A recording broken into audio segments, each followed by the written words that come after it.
This Film is Lit, the podcast where we finally settle the score on one simple question. Is the book really better than the movie? I'm Brian, and I have a film degree, so I watch the movie, but don't read the book. And I'm Katie. I have an English degree, so I do things the right way and read the book before we watch the movie. So prepare to be wowed by our expertise and charm as we dissect all of your favorite film adaptations and decide if the silver screen or the written word did it better. So turn it up, settle in, and get ready for spoilers, because this film is lit.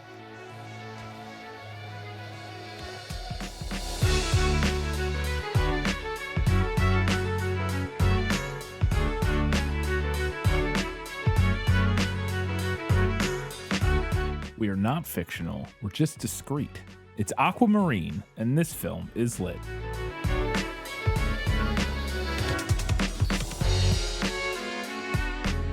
Hello and welcome back to This Film is Lit, the podcast where we talk about movies that are based on books. We have every single one of our segments.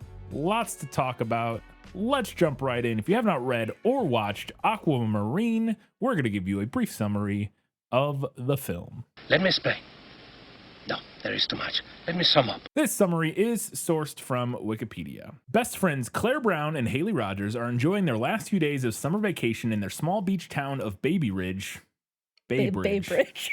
I was like, Baby Ridge isn't a place. Bay Bridge, near Tampa, Florida, where Haley has to move to Australia due to her mother's job as a marine biologist. Haley prays to the ocean gods for a miracle to change her mother's mind about moving. Minutes later, a violent storm occurs. The next morning, Claire falls into the local pool, which has been flooded with seawater from the storm. Believing to have seen something moving in the water, the girls sneak back into the pool that night, where they discover a mermaid named Aquamarine who had been washed in by the storm. Aquamarine explains that she ran away from home after being forced into an arranged marriage by her father, as merfolk do not believe in true love. However, he has agreed to end the engagement if she is able to prove to him within 3 days that love does exist. Aquamarine explains that she is able to transform her tail into legs during the day, but will revert into a mermaid if she touches water, as well as when the sun sets. Her eye is eventually caught by Raymond, a lifeguard Haley and Claire have had a crush on for years. They are reluctant to help her get him to notice her, but agree after Aquamarine reveals anyone who helps a mermaid is granted a wish, hoping to use the wish to prevent Haley's impending move. Not understanding human social cues, Aquamarine is rejected by Raymond when they first meet. Haley and Claire promise to make Raymond fall in love with her in the next 3 days using strategies found in teen magazines. A group of popular girls headed by Cecilia Banks, the spoiled daughter of local meteorologist Storm Banks, who is also interested in Raymond, she is not the meteorologist. Storm Banks is not interested in Raymond. Attempt to sabotage Aquamarine by telling Raymond she has a boyfriend, something the girls manage to clear up, bringing them closer together. Aquamarine and Raymond bond at the Last Splash, a local celebration. She hastily leaves before the sunset, but first kisses him and asks him to meet her on the pier in the morning. Cecilia follows the girls to the water tower where Aquamarine is staying and discovers her secret. She unhooks the ladder to prevent Aquamarine from leaving and calls the news to expose her on national television. The town's mysterious handyman, Leonard, helps Aquamarine escape, and she grants him a wish. As punishment for publicly humiliating him, Storm confiscates Cecilia's car, a pink Volkswagen convertible. The next morning at the pier, Aquamarine asks Raymond if he loves her. Raymond admits that he likes her, but has not fallen in love with her yet, as they have only been on one date and he wants to take his time in getting to know her. Cecilia angrily approaches and pushes Aquamarine into the ocean, revealing her true form to Raymond. He is shocked, but rushes to get his rescue board to save her, much to Cecilia's dismay. Aquamarine's father summons a giant storm to drag her back home, but Haley and Claire jump into the ocean to her aid. When Aquamarine asks why they risk their lives to save her, they respond that they love her. The power of the girls' friendship finally convinces Aquamarine's father of true love's existence, and the storm subsides. Realizing how hard Haley's mother has worked for her job, the girls decide to save their wish for something else and say goodbye to Aquamarine, who promises to visit. Raymond also visits asks Aquamarine to visit him, and they kiss. Back on shore, Raymond thanks the girls for their bravery and for introducing him to Aquamarine. Haley and Claire tell each other that they will miss each other and part ways. The end. We do have one Guess Who this week. Let's do it. Who are you? No one of consequence. I must know. Get used to disappointment. Okay? Okay, I think you're going to get this one. I think you can do it. Her hair was pale and silvery, and her nails were a shimmering blue. Between each finger there was a thin webbing of the sort you might find on a newborn seal or duck. She was as beautiful as a pearl, with a faint turquoise tinge to her skin and eyes so blue they were the exact same color as the deepest sea. Yeah. So yeah, I'm going to go out on a limb and say that is Aquamarine. It is. She's a little more creaturey.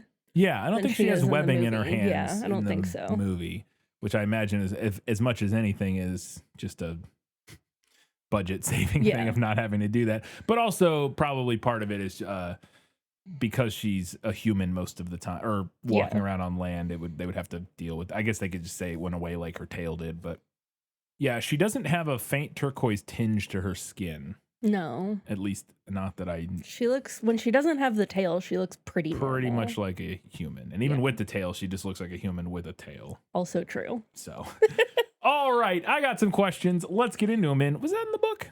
Gaston, may I have my book, please? How can you read this? There's no pictures. Well, some people use their imagination. So, first off, is the premise the same, which is that, as we set up in the movie, Haley is being forced to move to Australia with her mother, and her friend Claire are very sad about it. And I wanted to know if that was kind of the looming threat for our two main characters. Yeah, it's basically that. There are a couple changes. In the book, it's Claire who's about to move to Florida with her grandparents. Okay. So the movie is set in Florida, and the book is set on the coast somewhere. It's implied to be further north, somewhere in New England, probably. They talk about like winter, so they're because in the movie it's near Tampa. Yes, I think that makes more sense. Just because I'm trying to imagine, I guess it would work up in the Northeast, but it's not as much of like a beach. No, but I would say that the book is not like beachy in the same way that the movie is. Okay. Because of the impending move, one night as they're having a sleepover, Haley decides she should pray to the sea gods for a miracle. I don't even know exactly what she requests, but she basically like prays to the sea gods, and a storm blows in. And I wanted to know if that happened in the book. Does she seemingly summon the storm? There is no prayer to the sea gods in the book, but a big storm does like kick off the story proper. Okay. It's also she's the Wikipedia summary says that like her praying, isn't that what it said? Like essentially summoned. Yeah. The Haley prays the ocean gods for a miracle to change, and then it said it does say minutes later a violent storm occurs, because to be fair, in the movie I'm pretty sure, I don't know if it's minutes later. I think it's like as she's like right doing, after she I guess you could guess whether you can imply whether or not her, because later when we find out that it doesn't matter. I don't even know why I'm talking about it. Who cares? I was going to start. I mean, we do find out later that ostensibly Aquamarine's father can make storms happen. And what I was going to say is that he's like kicks her. He doesn't kick her out though. Wait, hold on. What did it say? She has been washed in by the storm. Oh, she ran away from home. So the storm was unrelated to her father there. It just happened to occur at the time that Haley was, I guess. Or I guess you could argue that maybe Haley somehow did cause it, but it wasn't Haley's. If Haley caused it, it wasn't through Aquamarine's father, probably. Probably not. It seems unlikely that he would respond to her prayer. Doesn't matter. I don't know why I'm... I already got bored of trying to figure it out. So this was almost a lost in adaptation, but I must have just missed something while we're watching. The next morning after the storm happens, they go out and they're kind of investigating. Or it might even be that I can't remember, but I think it's the next morning. They're kind of investigating like the damage, because the storm was a pretty big storm, and there's like debris everywhere and quite a bit of damage and stuff like that. And they're walking around out by this pool that like is on the little resort or whatever that I guess they live near or at, or I never really entirely clear in the movie, but I believe one of Claire's family owns it. It seems like her grandparents own it. Yeah. It's like a little beachfront resort. So like it butts up to the beach. Yeah. And then there's a pool and like a snack area and whatever. Yeah. So I couldn't figure out why she seems to be like seeing something in the water, but then she just like falls into the pool. And I was like, what happened there? And I couldn't tell if she was lured in by the lights or what occurred there. And I just may have missed something, but So this isn't from the book. I just happened to notice this in the movie. The tile on the edge of the pool gives way when she stepped on it. Oh, Like okay. as she's like leaning over to look in the pool, like the tile under her foot. I must have missed that exact shot because Yeah. I remembered watching her fall into the water and not remembering a shot where. At least Okay. I'm pretty sure that's I believe what that happened. makes the most sense because otherwise I couldn't figure out why she just fell in the pool. Like it didn't seem like any of that, but that actually makes sense because and it being damaged from the storm or whatever would at least track. So okay. But then she sees when she falls into the pool a mermaid, and it is revealed that a mermaid has ended up trapped in their pool. And I wanted to know if that's what happened in the book. Does the mermaid end up stranded in their swimming pool? Yes. The storm does deposit a mermaid into the pool at the Capri Beach Club. Is that different? I think it's called the same thing. And whose is it in the? We don't know. It's just the beach club they Okay, so always they're go just to. like they just go there. Yeah. I see. Okay. There's this a little moment in the movie when they first meet her that they come back in the evening. They see her during the day. Claire sees her, and then she's like, "We'll come back tonight and see." And they come back later that evening, and they're talking to her, and she pops out of the pool, and they're having a discussion.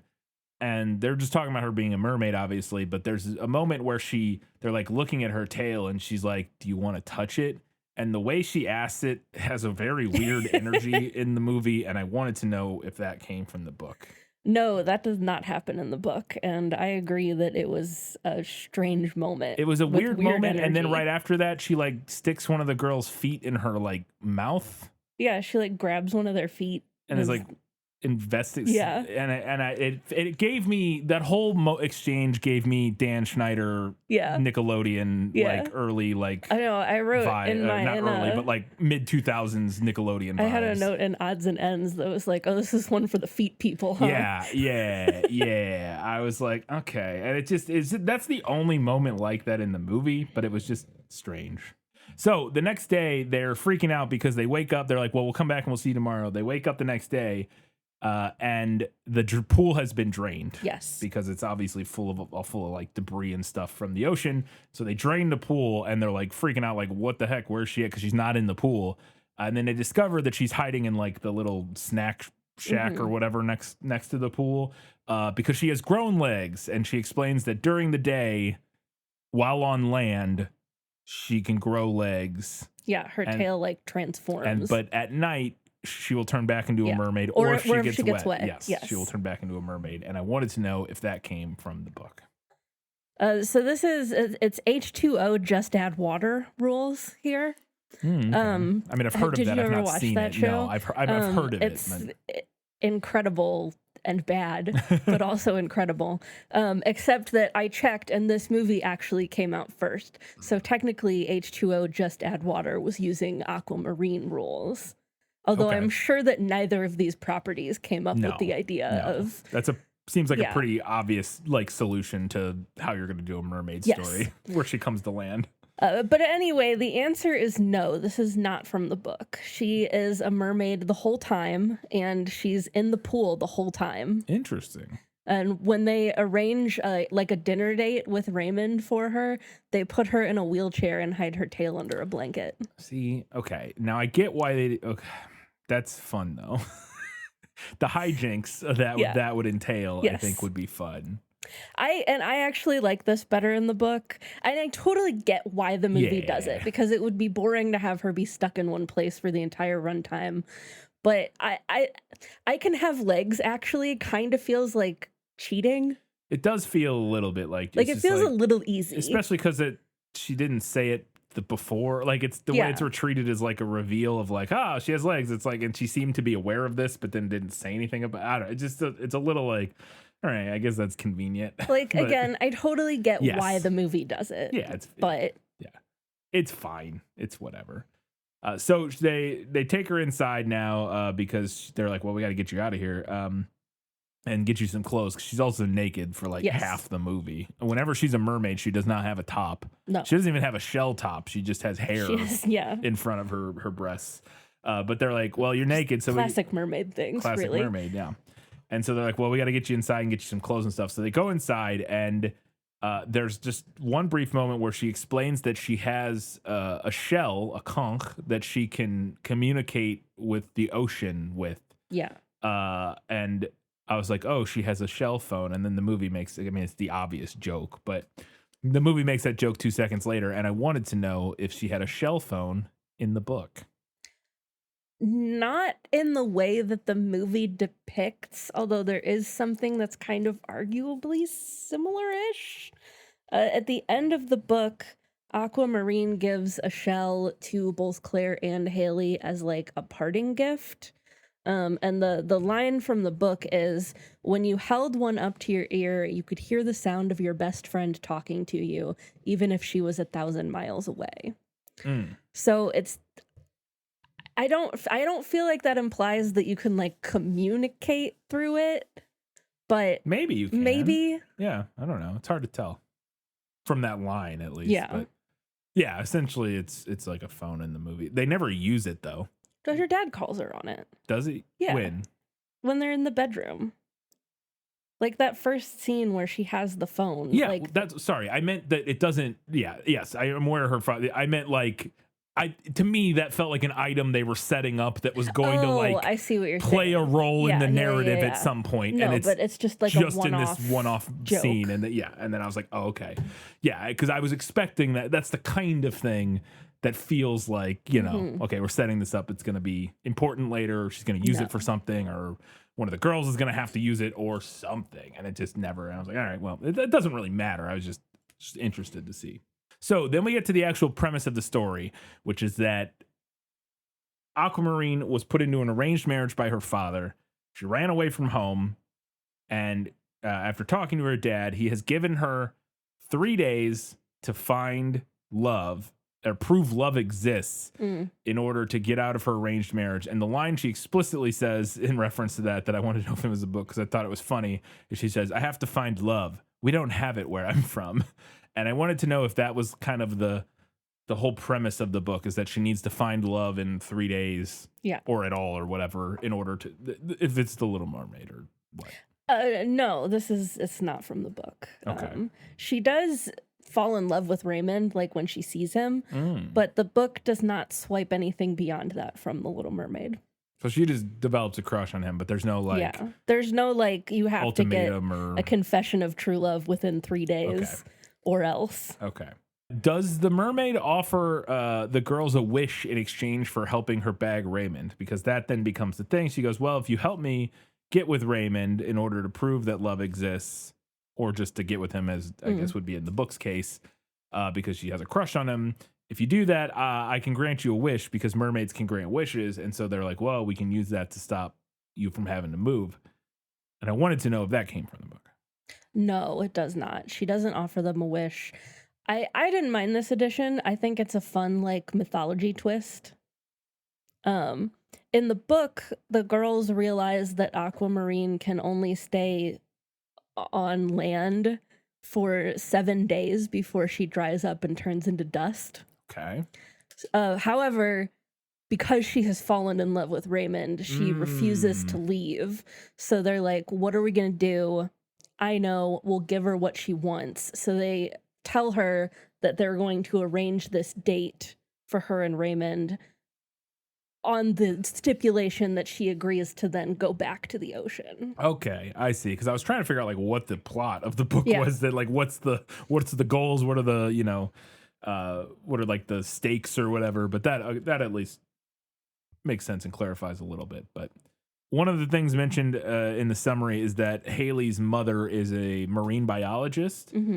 And when Aquamarine finds this out, she tells Haley to thank her mom for cleaning up the ocean, because the water tastes way better now than it did before her mom got there. And I wanted to know if that came from the book. It does not, no. Just the lightest of light environmental messaging. Yeah, a little bit of environmental messaging there. But it's actually, I mean, that is what it is, but it's more importantly, it's thematically important for Haley's character. True. Like that's what it is. Is her to realize it, that her mom is doing important work and like is, helping people. Yeah. Or not helping and isn't people, just like dragging her around for the fun of it. Yeah, exactly. So they come up, they got to figure out how to get Aquamarine on a date with Raymond and to get Raymond to fall in love with her. And so they start using, like stuff from magazines, like Cosmo teen and stuff. magazines, Like Teen Vogue or whatever. Like tips on how to like get with a boy or whatever. And the first step they say is calling and hanging up on him.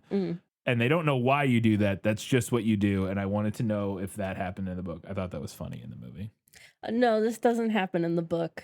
This is one of those episodes where all my answers like literally are no to every answer. But I agree with you. I thought this was cute. Yeah, it's fun. And she chucks the phone out the window. Yeah. She doesn't know what to do. So they have to figure out what to do with her at night when she's going to turn back into a mermaid. They can't leave her in the pool necessarily.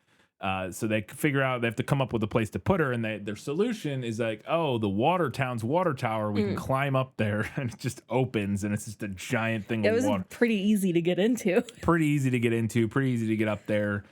Seems it's like also a safety just hazard. like a door that leads directly to a big pool, basically. To the town's water source. It's very silly, obviously, but it's fun for the movie's purposes. It's fun. So that's where she stays at night. She lives in the water tower, and I wanted to know if that came from the book.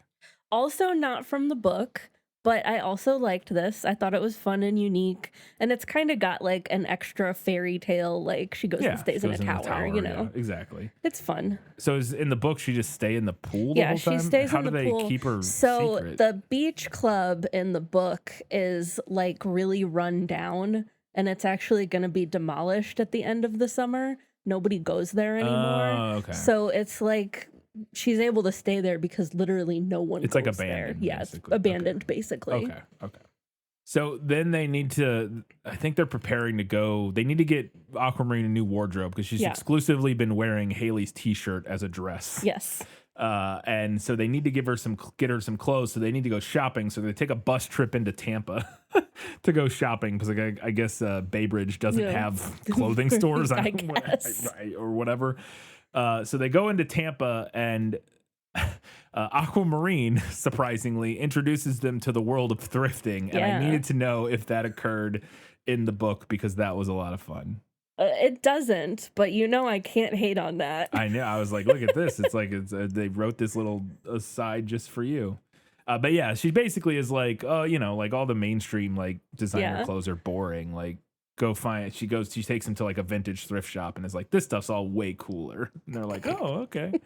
And again, here the goal, the essential moment here is her teaching them to not care what other people think and to find their own identities and to be their own people and to forge their own kind of fashion and make their own choices in life and not just conform with people and stuff like that. Again, it's fine. It's good. It's fun. A little thing that kind of comes up again at the end of the movie is that Aquamarine says she needs earrings, and they're gonna give her normal earrings, but she's like, what do you do with these? Because like you put them, and they're like, you just put them in your holes, and she's like, what? That's weird. And because she doesn't actually have her ears pierced, the earrings that she wears are tiny starfish that sucked onto her ears and then whisper compliments in her ear. And I needed to know if that came from the book because boy, is that some interesting world building. No, this is also not from the book. And I wanted to like that. And I do think it's kind of a fun idea, but I really hated the way the starfish talked. Yes. I really hated it. I thought they sounded creepy. Yes, I agree. They do like, so I looked it up. It's on Wikipedia. It just says it's just the voice of the actresses doing their own. I assume with like a filter or something on it. Basically just pitch shifted really high so that they're like, but it's like this droning weird, like it sounds kind of similar to in like an episode of Doctor Who if there were like an evil tiny alien. Yes, that's like what it would sound like, or and then something. The thing then coupled with like what they're saying. Yes, they're like, you're so amazing. Aquamarine is so beautiful. Yeah, like the way they talk is it has this like. I don't even know how the cadence of it and like the way it's voiced. It is like horror movie villain Yes. like haunted doll voice or something like Yes. That's what it is. It's haunted doll voice. And it's so interesting because it's like, Yeah, it's like a haunted doll luring you in before it kills yes, you. and I feel like they needed to come up with a better solution for what that should sound like. Because again, the idea is fine, but as it plays out in the movie, it comes across weird and creepy. Another very interesting moment in the movie is throughout the movie, we've learned that Claire is scared of the water. She doesn't like swimming. And I don't know if this is the scene where we find it out, or I think we may have heard earlier that the reason for that is that her parents drowned Yes. a while ago. I don't know if we know how long ago I it don't think was. the movie ever I don't know if the movie specifies how long ago. but that's why she's living with her grandparents, is that her parents drown. And Aquamarine, in an exchange with Claire, is talking about how she knows what true love is because one time while she was out at sea, she saw these two people in a boat that were clearly in love. Yes. And so that's the only time she had seen true love, so she knew that it was real.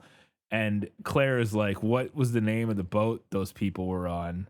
And she's like, the Claire de Lune, which is... And it was her parents. Yeah, and surprise, it was her parents.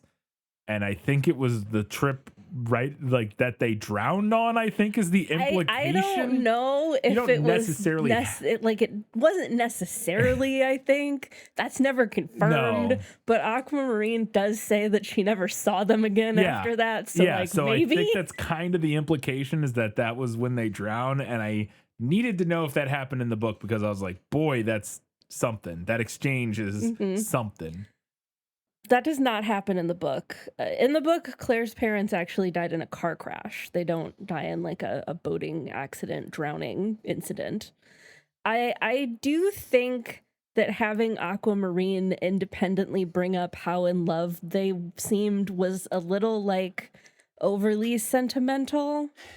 But I also think that having Claire's parents die in a boating accident feels more solidly connected to her ensuing fear of water, which she also has in the book. Yeah. So, like, I don't even hate the idea of it in the movie. Yeah. Like, it's kind of clever and makes sense, but the way it all plays out in the movie feels a little convenient and weird. It feels strange. How she's like, well, the one time I saw them was, it just so happens that the people she saw were Claire's parents right before they drowned. It's just... And then, like, on top of that, it's not a very good story about how you realized No, love she existed. just saw them on a boat. She didn't even... Yeah, she doesn't even necessarily go into, like, detail about, like, what they were doing and why. Like, it's just, she's like, oh, I saw this couple and they were so in love. And it's like, but how did you know they were in love if you don't know what love... Like, it's... like the idea is there, but that's one that needed to be like hashed out in the scripting process on a couple more drafts or something to make that scene work a little bit better than it does. Because like I said, I think it's a good idea. I just think it ends up playing out a little like overwrought and under thought out. Yeah. They go back home. I think they're getting ready for. I don't remember. There are like multiple parties in this part of the movie. Oh, also, I think she's just upset.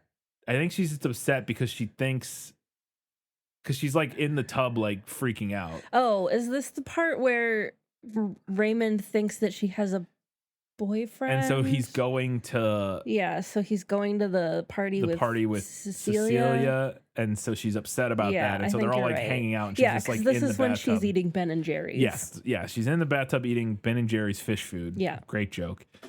I guess it's fine. And it would be fine if they didn't just like literally have her go, this is my new two favorite people, Ben and Jerry. I get it that it's she's like says Ben and Jerry's. It's a marketing tie-in. I understand what's going on here, but at the same time, I'm just like, whatever. Okay. But it's fine. It's a fine joke. It's just I think they spotlight it a little too much, which makes it. But again, it's also a kids movie. Who cares? Point being, she's in the tub, and Raymond shows up because Claire has explained. I think Claire went and found Raymond and explained to him that she doesn't have a boyfriend. She doesn't have a boyfriend. That's not true. Blah, blah, blah. And so he comes to talk to her. Yeah. And she is in the tub, so she has her tail, and her tail's like hanging out of the tub. And in order to make this look not suspicious, Haley, who is sitting there in the bathroom, jumps in the tub and hides under her top half under the water and then hangs her legs out of the tub Yeah. so that when Raymond opens the door, he sees Aquamarine's top half and then Haley's legs, but assumes Haley's legs are Aquamarine's legs, and then he won't realize she's a mermaid. And I needed to know if this happened in the book. No, it doesn't. I do think it's a funny bit. It is. If you don't think about it at all, it's fun. I think they probably could have just covered her tail.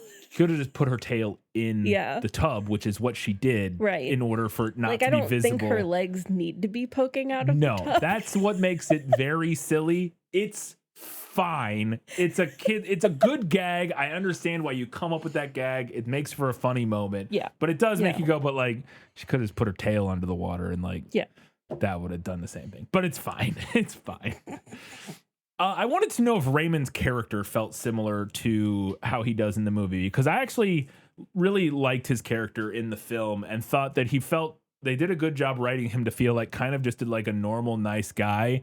He's not super interesting or like doesn't have a particularly strong or unique character. Yeah. But he's a good, believable beach himbo. And I thought, yeah, his job is beach. yes, exactly. And but also he's very nice in a way that feels like genuine and not like overly.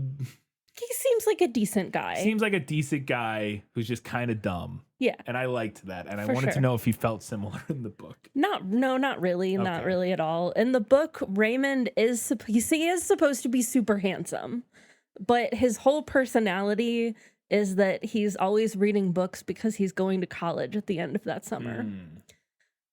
I honestly don't have strong feelings about this change. I think both versions work for the property that they're in. Yeah. It's fine.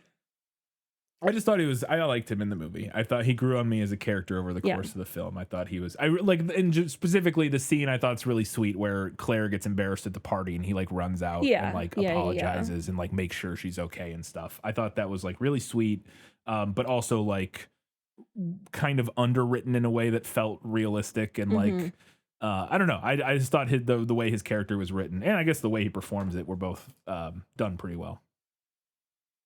So then we get to the big kind of second act low point. Cecilia discovers Aquamarine's secret, that she is a mermaid. Yes. I can't remember exactly how she follows them. That's right. Climbs up the water tower. Yeah, she follows them one evening to the water tower, and then later that evening climbs up and sees Aquamarine in the water tower, climbs back down, knocks the ladder over so that nobody can get in or out, and then goes to tell her dad.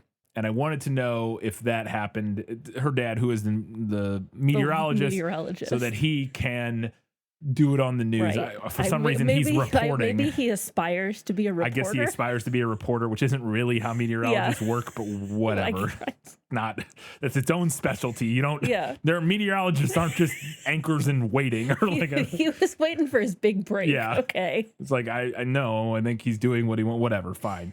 But yeah, he's now reporting. I just don't even understand why they make him a they make him a meteorologist because his name is Storm Banks or whatever. Maybe. Like that's maybe why they make his dream was never to be a meteorologist. But I just don't understand why you could have just made him a reporter. You know what I mean? Like he could have just in the movie been a news reporter or the main anchor at the station or whatever. Right. And then it would have like worked, but they make him the meteorologist and he's reporting on supposedly a woman trapped in a water tower. Right. Like, okay, fine, whatever. Right. Makes no sense. Doesn't really matter. But I wanted to know if that all came from the book. It does not. Cecilia is actually not in the book at all. Oh, and I'm honestly not sure she needed to be in the movie either. I kind of think that there was already enough going on without adding a mean girl character. I feel like they thought the movie needed something resembling an antagonist because there's not. Otherwise, there's not really anything working against them other than just her being a mermaid and the ticking clock or whatever. But I do, if I may, like rewrite the script a tiny bit. I think she could have still been in it, but I think she should have been maybe more of a background character, like this cool older girl that the girls have this like aspirational / hate relationship to, like, but they don't ever really interact, because to me that's something that is integral to girlhood. There being like this cool girl that you desperately want to be like, so you make up reasons to dislike her. Right, yeah. Even though you've never actually interacted with her. Yeah. That would also feel more in line with what the movie's doing on the whole. Yes. In terms of like it being about like personal growth. But just also like kind of friendship and like girlhood and all of that sort of stuff. I think part of that would be being kind of realizing that maybe this person that they have like built up in their heads is not actually what they've built her up both to be. Not as cool nor not as evil maybe as or like, you know, as they thought or something like that. Could have been interesting, but she kind of just ends up being a generic like, no, she is like and the bully who gets her comeuppance, and that's I do think it is very much like the time period and the genre that like, oh, we have to have a mean girl. It is a classic, and even just it's the classic. She's the bully in the school, like whatever, or the cool girl, or whatever, cool kid who is the bully to our main characters and gets her comeuppance at the end. It's very rote. It's very, and so finding out it wasn't in the book actually makes more sense in that it feels more like a traditional Hollywood storyline for sure. Does the mysterious handyman that I can't remember the name of, Leonard, rescue? He knows about mermaids in the movie. Seemingly, he finds like a little necklace or something. Yeah, he finds her necklace in the pool, and then uses this in his ancient book that he has of mermaid lore or whatever to realize that a mermaid has washed up on shore, and then somehow realizes she's in the water tower.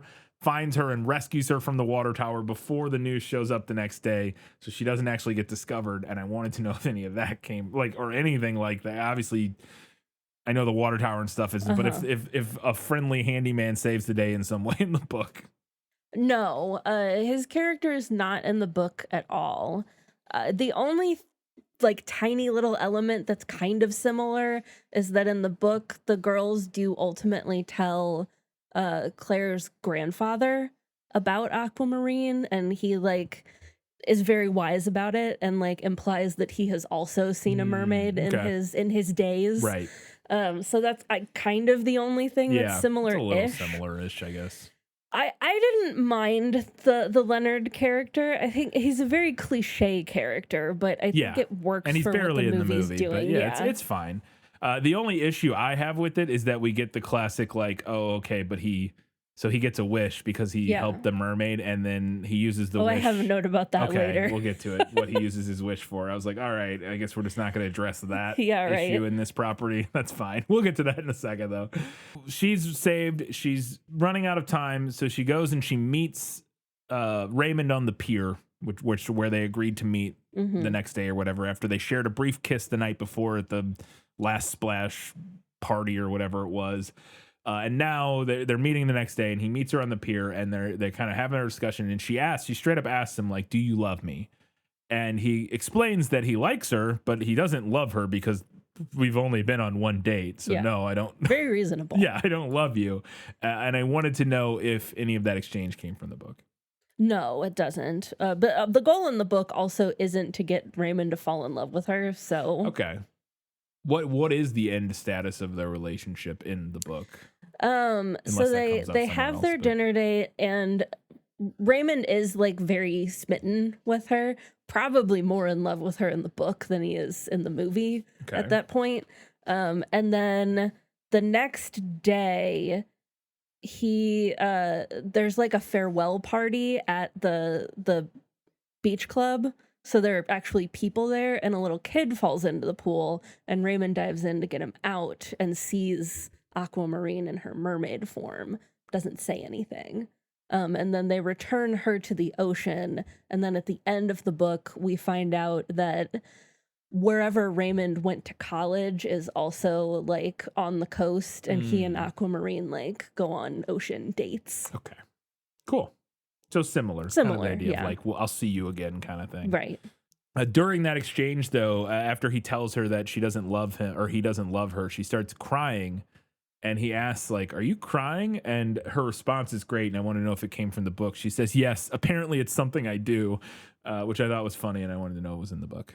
That exchange is not from the book. She does cry in the book, and the book mentions that her tears are blue. But they is she surprised by the act of crying? No. Okay, because she's taken aback at the first time Yeah. this happens, which I thought was a little silly. Like the idea, I was like, okay, like I get that like the water coming out of her face, I guess she might not realize, but Right. like the act of crying, I don't know, maybe it makes sense. It doesn't matter. It doesn't matter. Who cares?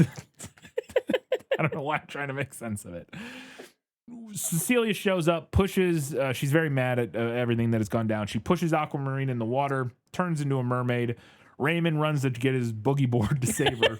Because he can't, apparently, as a lifeguard, he can't just jump in and save her. I'm like, I get that, you know, it's better to have like your little Right. thing or whatever, but you can also save people without a thing, whatever. Because he's gone for a long time. Yes. And I'm like, She would have drowned. She could have just drowned in that time, man. Like, you could have just jumped in and saved her. It's right at the end of the pier. You're a lifeguard? Like, okay. And again, I get that it's better to have like a flotation device when you're doing that, but it's not impossible to do it without one.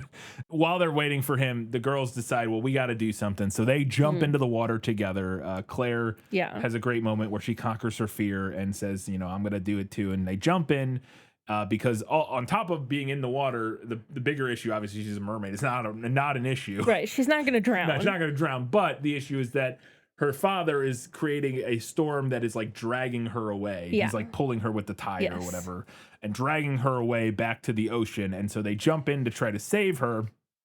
And they meet up. She's able to grab onto the buoy out in the ocean, and they kind of meet up on the buoy. And as they're sitting there and they're having their conversation, they tell her that they love her. Or she asks, like, why did you do it? Why did you, come after me? And they said, well, because we love you. And that moment, them saying that, is what causes her father to realize love does exist. That saves the day. The storm stops, and he doesn't drag her back to the ocean. And I wanted to know if it was their friendship, the love of their friendship, that saves the day in the book.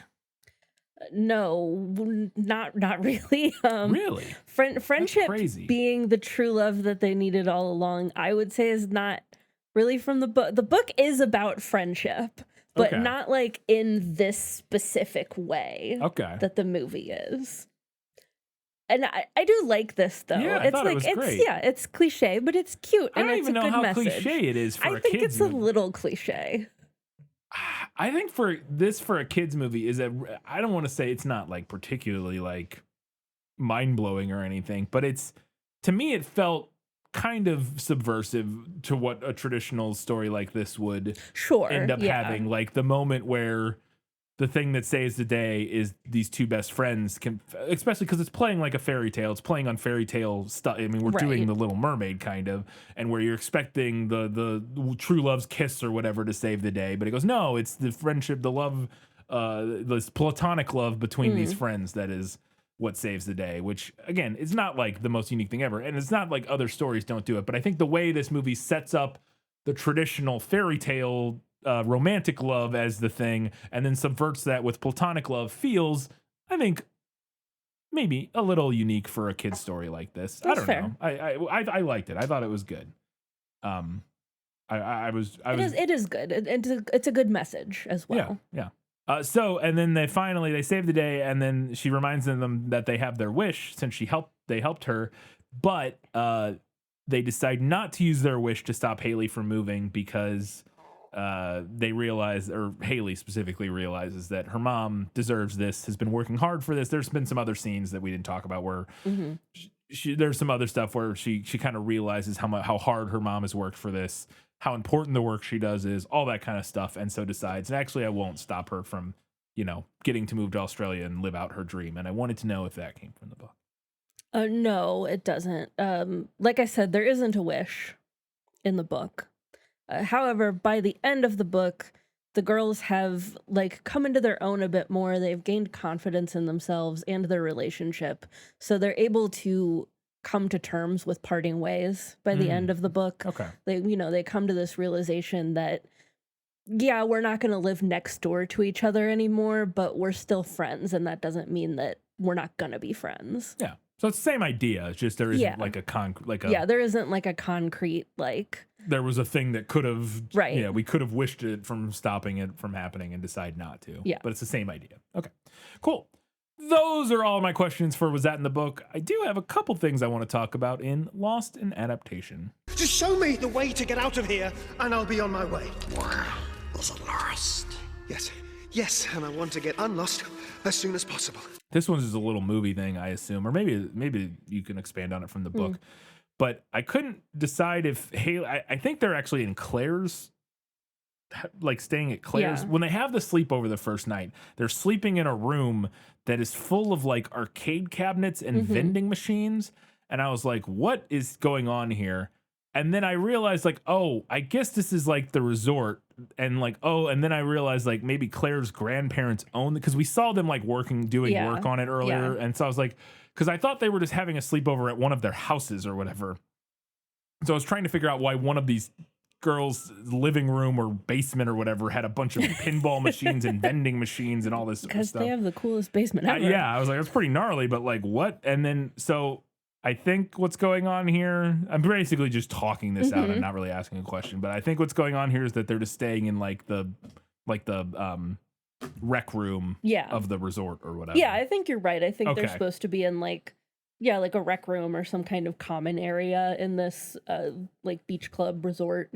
Like I said, Claire's grandparents don't own the club in the book, but it seems like they do in the movie. Okay, that at least makes sense.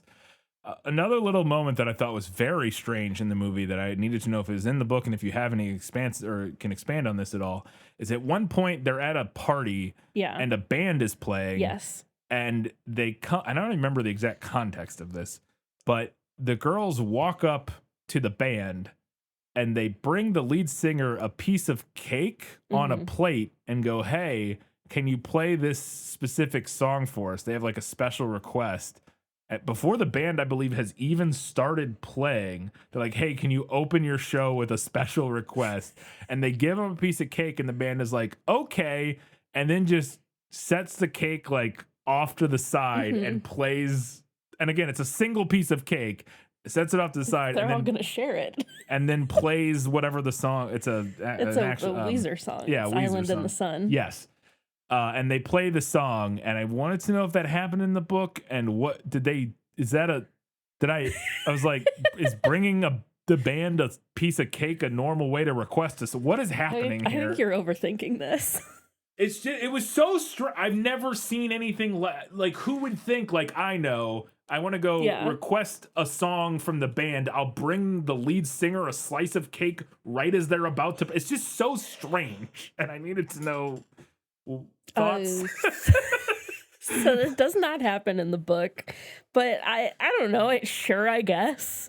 Like, I feel like they could have just had them go request a song and that would have worked fine and I wouldn't have had any questions about it. Yeah. But I suppose a bribe doesn't hurt. I guess that's the idea. The thing that was just so weird, it almost felt like maybe there was a deleted scene with the band earlier. Or Where maybe the lead singer was talking about wanting cake or something. I was just like, it's so strange. Why would you think to bring again, they're about to perform. Why are you bringing him a slice? It's so weird. And again, then the way the band just like sets it off to the side, it's all so weird. I don't know. I just thought it was a very strange little moment in this movie of otherwise pretty normal stuff happening apart from the mermaid stuff. But like, I was okay. And then my final question is the colored fingernails thing. This happens, I think, twice in the movie where we see Aquamarine's fingernails change from like blue to red. Yeah. And I couldn't tell exactly why or what was going on there. So she says at one point in the movie that her finger scales change colors with her mood, like a mood ring. Yeah, okay. This is not from the book, but I did think it was a fun little lore addition. I think they needed to do more with it. I agree. Because I think it happens exactly I think twice. They could have done more. And it is from blue to red both times. And it's like her being angry or like getting like, kind of like upset or something. I think at the end they changed to pink for love. Oh, is that what it is? I think so. That is at least something else. Because that was the thing. I was like, I feel like they needed at least a couple other colors. And like, and I guess in my brain with the pink and red, I thought they were just the same. I was like, okay. I feel like they were pretty similar shades. Okay.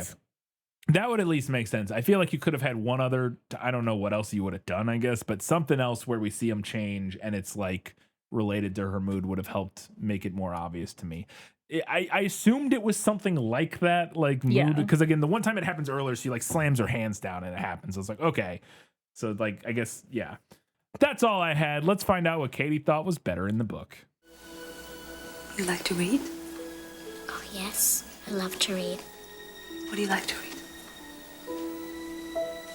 Everything. So I mentioned that in the book, the Capri Beach Club is run down. It's basically abandoned. It's on the verge of closing. And it is just like the atmosphere that creates in the story is just such a mood. And it works so well with the themes of the story too, like childhood ending and things that have been a constant in your life, changing and aging. Yeah. In the book, it's implied that the girls used to have a crush on Raymond, but then they like got to know him because he works at the snack shack at the beach club in the book, and he's like the only employee that actually goes there anymore. So they like get to know him, and now they're just friends. Yeah. I thought the movie did a good job of, because it's like, initially you don't really think about it, but then as it plays out more, I'm like, oh, he's clearly like much older than them. Yeah. And so like this is like it's a little fantasy like on their part. Yeah, and like obviously they're not going to end up dating him, Yeah. or at least shouldn't, because they're like 12 and he's like 16 or 17 or something like that. Speaking of 16-year-olds, the other reason that I really didn't like Cecilia, the mean girl character, is that the whole movie I was like, because she can drive. Yeah. I was like, why is this at least 16-year-old beefing with 8th graders? Yeah. What is your problem? Like, I mean, I what? guess that's the idea, is that, yeah, she's kind of pathetic, and like her I guess beefing with these two little girls is like very weird. Because I did not pathetic. I did not care about 8th graders No. when I was 16. When you're 16, they don't exist. Yeah. Like they might as well not exist. This weird specific thing in the movie, we mentioned that they have these teen magazines that they use for advice about boys. Yeah. And one of the things that comes up over and over again is this technique that they call, I think it was fluff and retreat, where you like, I really, because it comes up multiple times in the first part of the movie. I missed that exact wording. So the idea is that you walk up to a boy and you compliment him, and then you leave. Yeah, to like I remember them leave him talking wanting about more. that. I just don't remember But this phrasing. they call it it was the fluff and retreat. I could be wrong about the second half of what it was called, but I remember the word fluff because boy did I hate that. Don't like that. Don't like that. A little detail in the book that I missed in the movie is that Claire is really into fashion, and she has, they just say like almost a magic touch with putting together outfits. And at one point when they're getting ready for Aquamarine's date with Raymond, and she like dresses up this dress that used to belong to Haley's mom. It says, Haley's mother found a blue dress at the back of her closet that she had worn to a dance years before Haley had even been born. Later that night, after the grown-ups had gone to sleep, Claire went to her room and opened the last box she had packed. This was where she kept all the treasures of summers past. There were angel wings and creamy oyster shells, tiny starfish, and pink rocks. She stitched every one onto the blue dress so that the fabric shone in the moonlight, sighing as though it had just been fished out of the sea. And I thought that was a really nice description. Yeah, it's cool. You can't have her be good at fashion in the movie, though, because then you don't get to have Aquamarine introduce them to vintage thrifting. I guess you could. You could just shift it. Actually, that would have been, I think that actually would have made more sense. I think what they're going for there is a play on Little Mermaid. Yeah. But like, because you could have just had it shift and have Claire be into like vintage fashion or whatever, and like her be the person who like takes them, whatever. I think the idea they're kind of playing on there. Well, two things. One, they need Aquamarine to introduce them to being more outgoing, kind of a manic pixie dream girl. So they need her to be the one who like kind of gets them out of their shell. Mm-hmm. But also, I think they're playing a little bit there. I wouldn't be surprised with the idea of the little Ariel having like collecting old trinkets and doodads, and like so her being into like weird vintage fashion and like kind of matches that vibe. I think. This movie does have Raymond drop the line, "You're not like you're not like most girls around here." The only bad moment for Raymond in the film. Yeah. It's the only bad moment. And it's not his fault. It's the year 2006. That was a compliment back then. That was we thought that was progressive back then.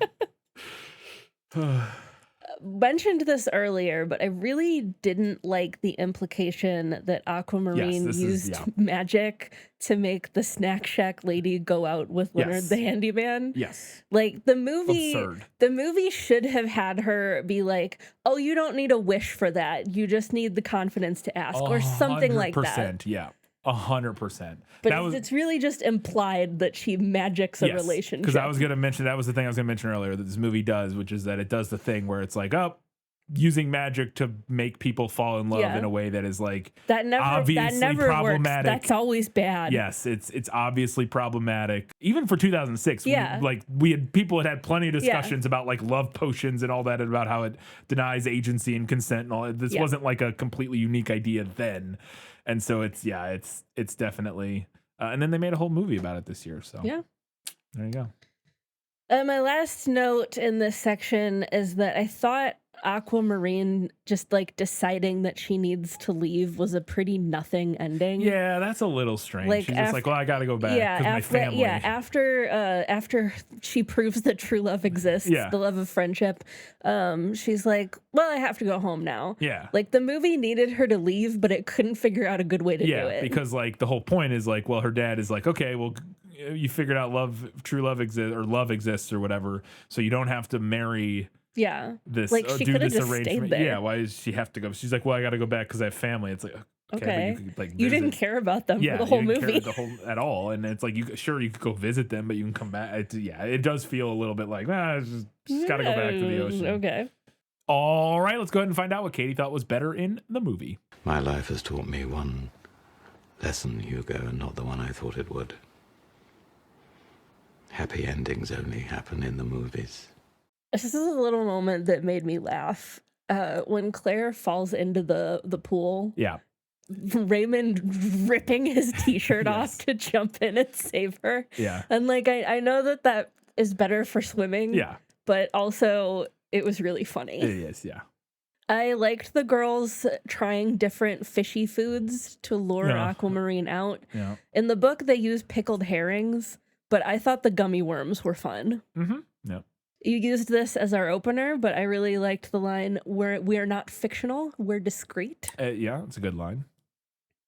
I thought that Aquamarine being like a manic pixie dream girl was interesting.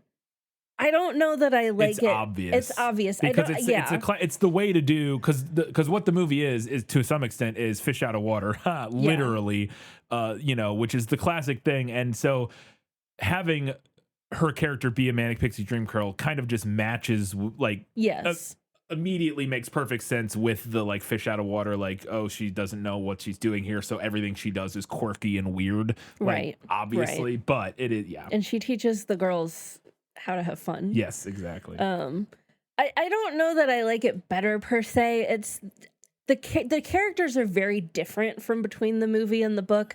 In the book, she's quite rude. Yeah. She's a spoiled brat. She's not a super nice character.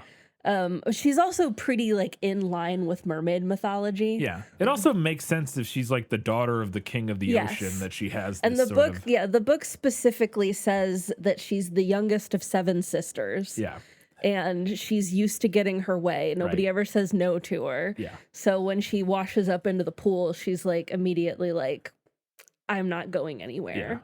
And so she probably in the book has to learn a little bit about a little bit about friendship as well. Yes. Yeah. Whereas in the movie, she doesn't really have to learn anything other than like that true love. She's already pretty great. She's pretty much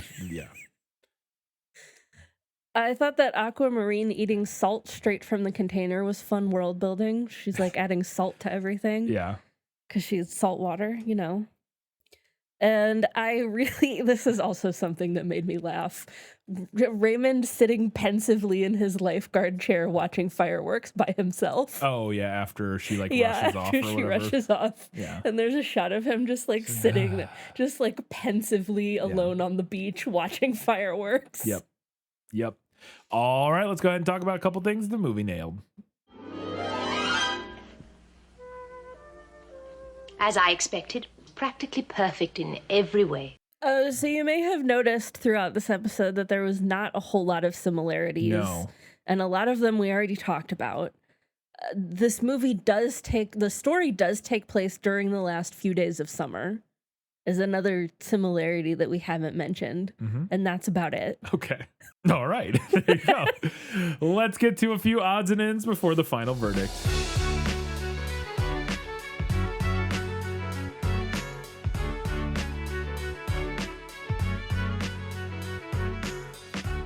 During the opening scene on the beach, when they're talking and they're like spying on Raymond up in the lifeguard perch and stuff, and then Cecilia shows up and blah, blah, blah. We're kind of getting introduced to all the characters.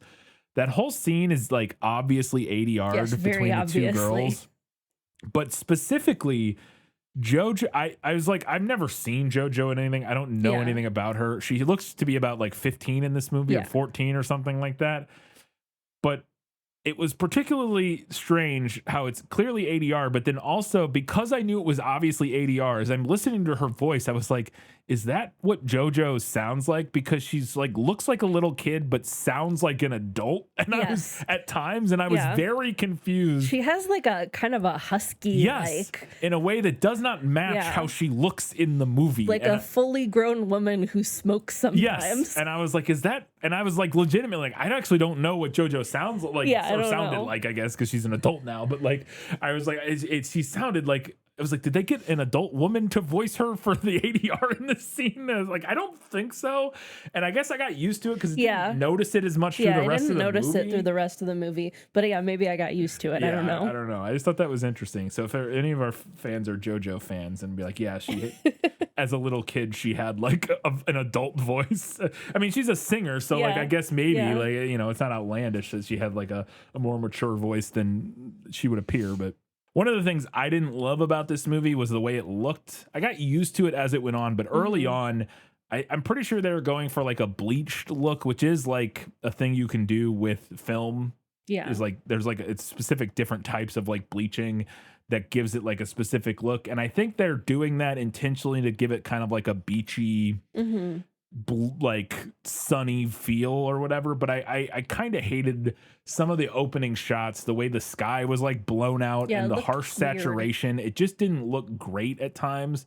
And it kind of continued throughout the rest of the movie. It never looked horrible. It wasn't my favorite, especially for something that I think looked like it was shot on film. And especially because like some of the movies you wouldn't expect to look good from this era do look a lot better just by the nature of being shot on film and like the whatever other things.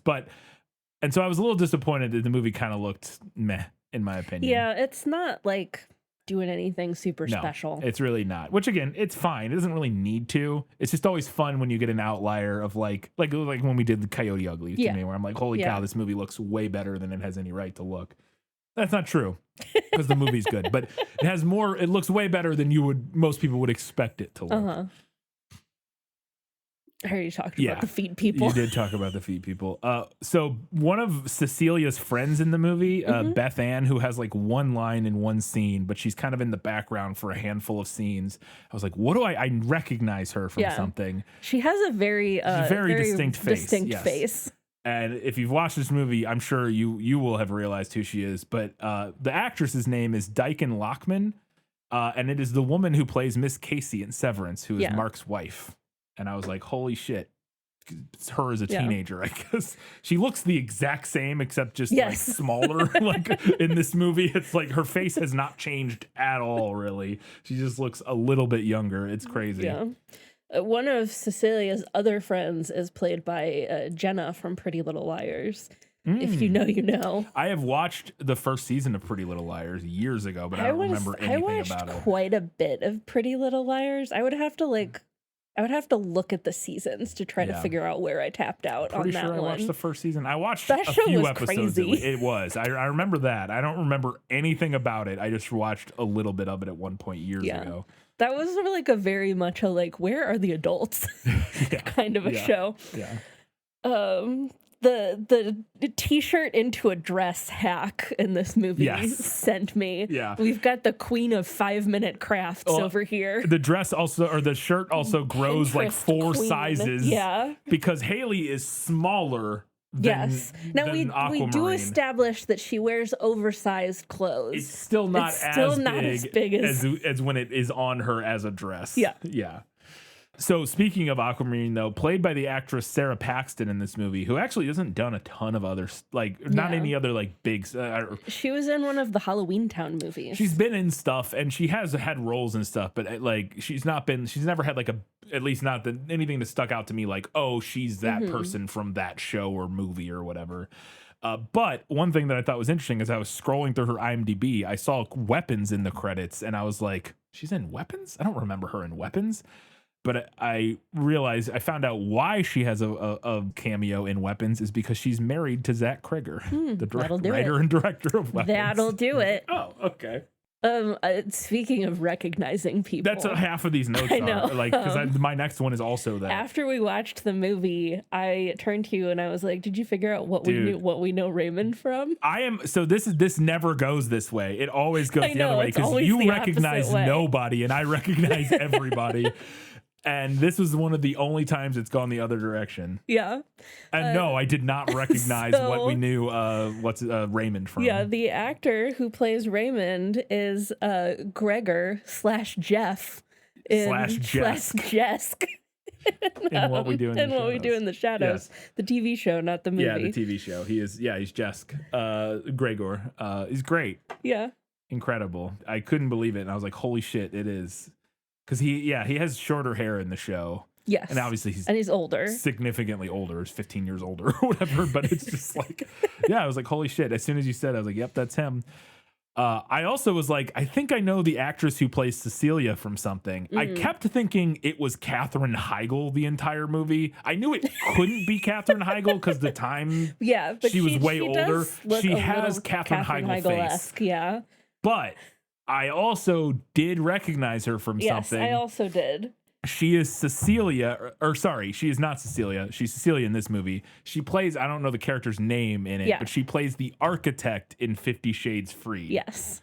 I'd gone to my head. I could not have told you that's what I remember. At least I'm pretty sure she's the architect because I looked her up and her name and I was like, I think that's the architect. Because I remember there being an architect in that movie. Yes. But I absolutely cannot conjure a mental image of what that character She's in looked exactly one scene. And it's when they go to the house and they're talking about the plans to renovate the house he bought or whatever. And she flirts with Christian and then Anastasia has to put her in her place. Put her in her place. I'm pretty sure that is that actress. Yeah.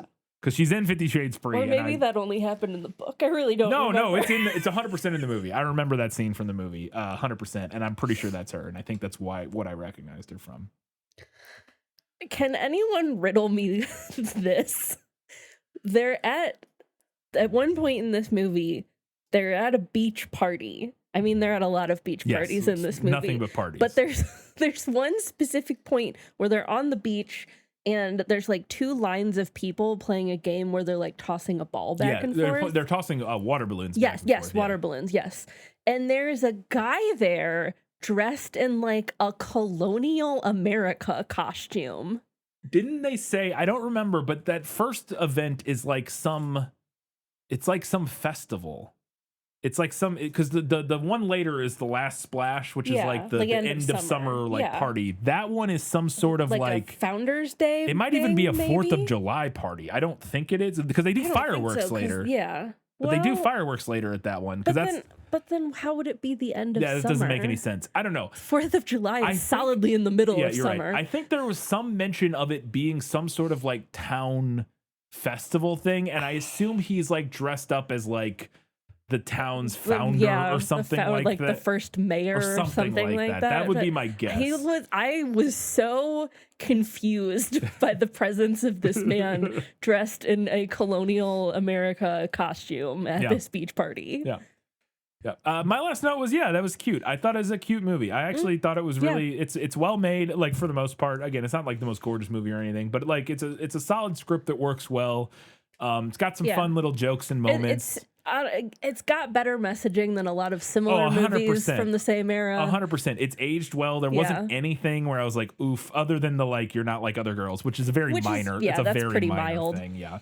But there wasn't anything where anybody's making fun of gay people or anything like that. There was nothing like that. It was all very chill and and again, the ultimate message I thought was really sweet. And honestly, I thought the performances were really, Emma Roberts was really good in this. I thought but hey, JoJo's fine. I think she does a good job, and Sarah Paxton as the mermaid is fine. But I thought Emma Roberts was like really good, like to the point where I thought her kind of big moment at the end where she like is like, I'm gonna do it with you to jump into the water. Like I got a little emotional. I was like, oh, look at her. Like I thought it was effective in kind of how it built her character up and stuff like that. And again, I think her performance she did a really good job. I was like, I think it might be the only thing I've seen Emma Roberts in. Like, I know of Emma Roberts, but I was like, I don't actually know if I've watched anything with Emma Roberts in it other than this. She had a show really briefly on Nickelodeon, I think, that I remember watching some of, because like Jenna was in the age, like the target demographic for that when it was on. Yeah, but I don't really remember much about it. I think I stopped watching American Horror Story before she showed up because I don't think she was in the first couple seasons. I only watched the first 2 seasons of that. And I don't think she showed up till later. I'm pretty sure.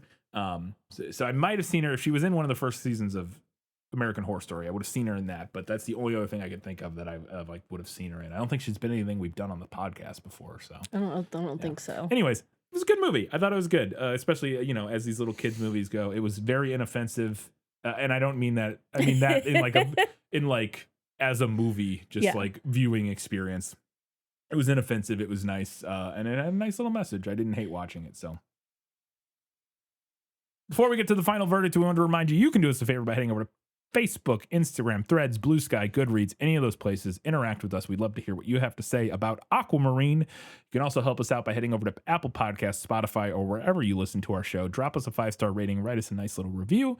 That really helps us out. And you can extra help us out by heading over to patreon.com/thisfilmislit. Get access to bonus content starting at the $5 a month level. We just put out an episode where we discussed Nirvana, the band, the show, the movie. If you want to hear us talk about that this month, or I say this month, basically this month as this episode comes out, we're doing Only Lovers Left Alive. Only Lovers Left Alive for our bonus episode, if you want to hear us talk about that. And then at the $15 a month level, you can get access to priority recommendations. If there's something you would really love for us to talk about on the podcast, support us for $15 a month. Stick around at least for a few months, so and we will add that to our list as soon as we possibly can. Katie, it's time for the final verdict. Sentence fast, verdict after. That's stupid. I have suspicions that this might be a controversial final verdict. Okay. Maybe. Aquamarine the book and Aquamarine the movie are 2 entirely different things. One is a poppy, bubbly, mid-2000s teen comedy. The other is a sweetly melancholy little story about the end of childhood. I enjoyed the movie. It delivered pretty much everything you could possibly want from a mermaid fantasy teen movie made in 2006. It's a little cliche and definitely not bringing anything groundbreaking to the table, but it's fun and it's cute. And it might be objectively more fun than the book, which is why I think this could be a controversial decision. I briefly mentioned in the prequel that I'd read this book before, and that I remembered not really liking it. The ironic thing about that is that when I read it for the first time, I was actually in the target demographic. I was 14. But I don't think that I got it. I did this time. I called it Sweetly Melancholy, and it is. It's bittersweet. It's about the way that our lives change even when we desperately want them to remain the same. It's about how it's okay to be sad about that. It's about how friendships can change, and it's okay to be sad about that too. And it's about how even when friendships do change, it doesn't mean that they were meaningless or not real. That hit me at almost 40 in a way that I don't think it could have at 14. This book got labeled young adult, but I'm not sure that that label was entirely accurate. The movie was fun, but the book made me feel something. And for that reason, I'm giving this one to the book. Katie, what's next? Up next, it is summer series time. Hey. And I'm freaking out because I haven't started reading yet. Hey, I'm on page 3, so I'm so far ahead of you. And for our 2026 summer series, we are going to be talking about Wicked. Oh boy. The book that got adapted into a musical that got adapted into 2 movies. Yep. So this is going to be interesting. Yes, it is.